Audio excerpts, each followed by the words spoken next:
கர்த்தராகிய இயேசு கிறிஸ்துவின் நாமத்தில் உங்களை அன்போடு வாழ்த்துகிறேன். இன்று ஆண்டவர் நமக்கு தரும் அற்புத வார்த்தை 2 ராஜாக்கள் 22:19. உன் விண்ணப்பத்தை கேட்டேன். 2 Kings 22:19. I have heard your prayer. அன்பான சகோதர சகோதரிகளே, கர்த்தர் நம் விண்ணப்பத்தை கேட்டேன் என்று இன்று நமக்கு வாக்குத்தத்தம் தருகிறார். எந்தெந்த காரியங்களுக்காக, எவற்றிற்காக நாம் ஜெபத்திலே கர்த்தரை கேட்டுக்கொண்டு இருக்கிறோம். நிச்சயம் கர்த்தர் அதனை கேட்டு நமக்கு பதில் செய்வாராக.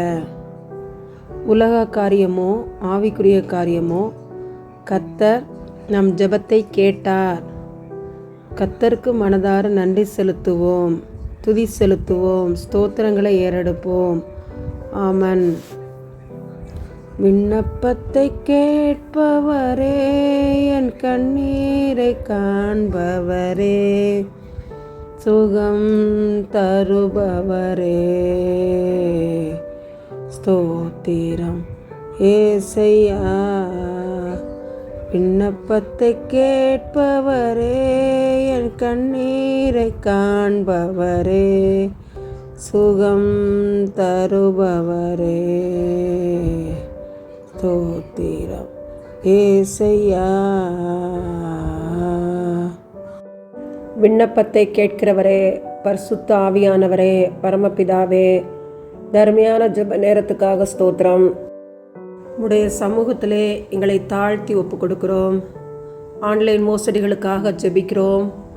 வயது முதிர்ந்த ஒருவரை ஏமாற்றி 50 லட்சம் வரை கொள்ளையடித்த திருட்டு கும்பலுக்காக ஜெபிக்கிறோம். மனம் திரும்ப உதவி செய்யும் தேவனே. எங்கள் நாடு முழுவதும் நடக்கிற இந்த பண மோசடிக்காக, பண மோசடி செய்பவர்கள் மனம் திரும்ப வாரத்துடன் நம்முடைய கரத்தில் ஒப்பு கொடுத்து ஜெபிக்கிறோம். ஜெபத்தை கேட்கிறவரே, பாவிகளை மனம் திருப்புகிறவரே, திருடு செய்பவர்களை மனம் திருப்புகிறவரே, மை நோக்கி நாங்கள் பார்க்கிறோம். தேவனாகிய கர்த்தர் இந்த விஷயத்திலே விரைவில் ஒரு முடிவு எட்டப்பட, உழைத்து சம்பாதிக்கிற பணம் யாரோ ஒருவர் அனுபவிக்க தேவனாகிய கர்த்தர் நீர் அதை தடை செய்து போடும்படி ஜெபிக்கிறேன். உடைய கரத்திலே எங்களை தாழ்த்துகிறோம். நீர் எங்களை பொறுப்பேற்று வழிநடத்தும். ஜெபத்துக்கு நீர் பதில் தரப்போகிற தயவிற்காக நன்றி. ஆமேன். ஆண்டவரே, பதில் தந்துவிட்டீர் என்று 100% விசுவாசிக்கிறோம். நீர் பொறுப்பேற்று வழி நடத்தும். படித்தவர்கள் படிக்காதவர்கள் யாரும் இந்த ஆன்லைன் மோசடிகளில் அகப்பட்டு கொண்டு தங்களுடைய பணத்தை இழந்து விடாதபடி தேவரீர் கிருபையாய் காத்து வழி நடத்தும். இயேசுவின் மூலமாய் எங்கள் ஜெபங்களை ஏறெடுக்கிறோம். ஜீவனுள்ள எங்கள் நல்ல பிதாவே. ஆமேன், ஆமேன்.